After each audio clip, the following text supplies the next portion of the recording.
Kembali lagi bersama tim Padunet. Saya Wempi Padu melaporkan. Pembentukan Provinsi Papua Tengah nampaknya berjalan efektif. Hal ini terlihat dari sejumlah program yang sedang digalakan oleh pemerintah Provinsi Papua Tengah.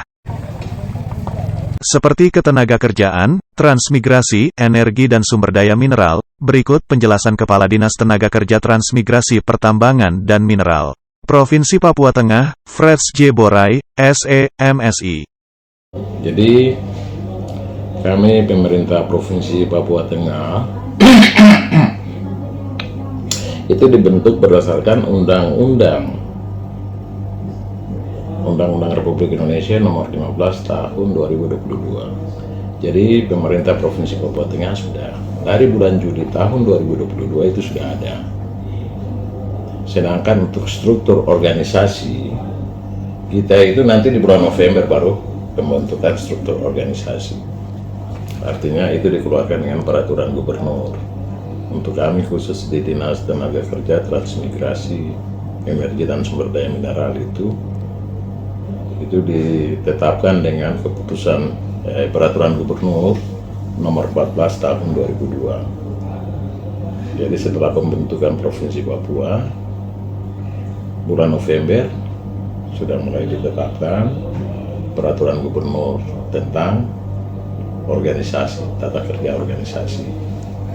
Nah, kami di Dinas Tenaga Kerja Transmigrasi dan SDM ini membawai beberapa tugas, salah satunya menyangkut ketenaga kerjaan, yang kedua menyangkut transmigrasi, dan yang ketiga menyangkut energi dan sumber daya mineral ataupun pertambangan yang ada dalam wilayah Provinsi Papua Tengah.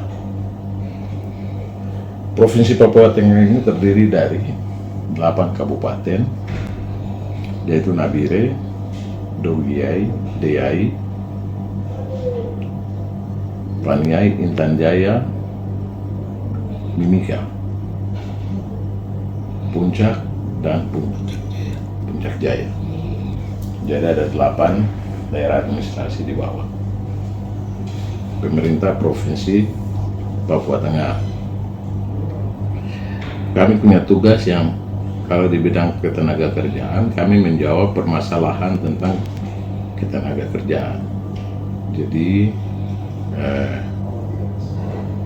tingkat pengangguran yang tinggi, terus ada mungkin pengaduan dari pekerja-pekerja.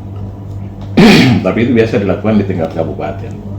Kami di sini hanya menerima laporan dan kami menyiapkan kebijakan-kebijakan besar terhadap ketenaga kerjaan di Provinsi Papua Tengah. Yang kedua, masalah transmigrasi. Transmigrasi juga kita jadikan dia sebagai hal penting karena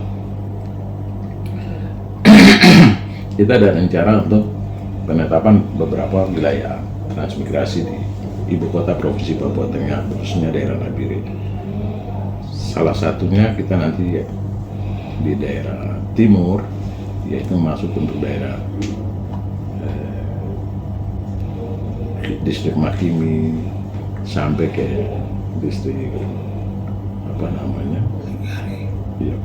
Wapoga, dari Lagari sampai di sana. Itu kita ada siapkan untuk lahan-lahan transmigrasi. Jadi kami baru tadi kita pendekatan yang masyarakat untuk kalau bisa ada lahan-lahan yang mereka siapkan untuk kami jadikan lahan-lahan transmigrasi. Jadi transmigrasi yang kita terapkan ini transmigrasi lokal. Kenapa kita harus bikin itu? Kita mau untuk memberdayakan pertumbuhan ekonomi. Masyarakat, petani itu kan banyak di daerah transmigrasi. Jadi kalau boleh mereka bisa berkembangkan ekonomi wilayah, kebutuhan terhadap hasil pertanian itu bisa dikembangkan di wilayah-wilayah itu. Untuk di Papua Tengah ini kita bikin 2 titik, satu di bagian barat.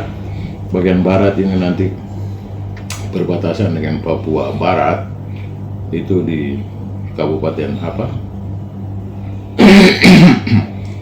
Kabupaten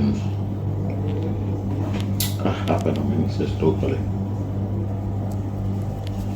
Kabupaten ini Wandama kan?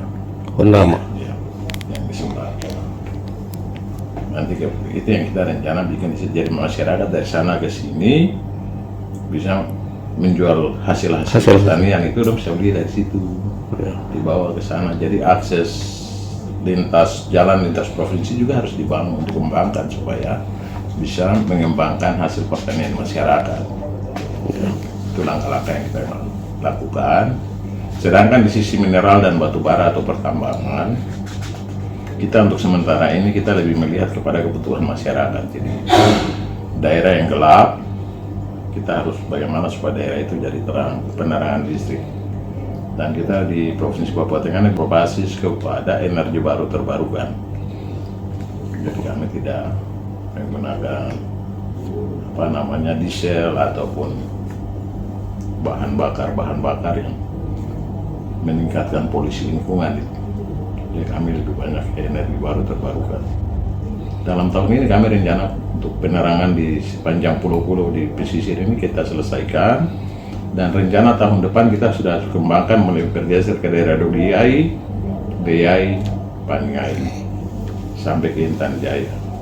Sedangkan ini kan sudah tingkat, ya dibilang tingkat kesejahteraan di atas rata-rata dengan PED yang cukup tinggi.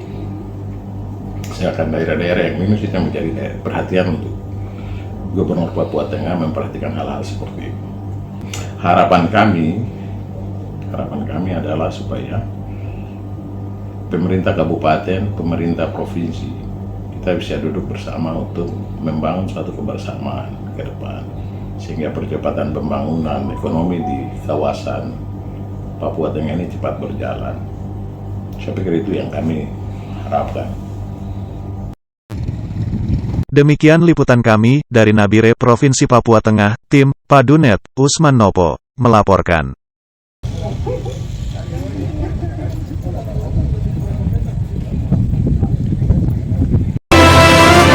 Demikian informasi dari Padunet. Saya Wempi Padu, Padunet satu untuk semua.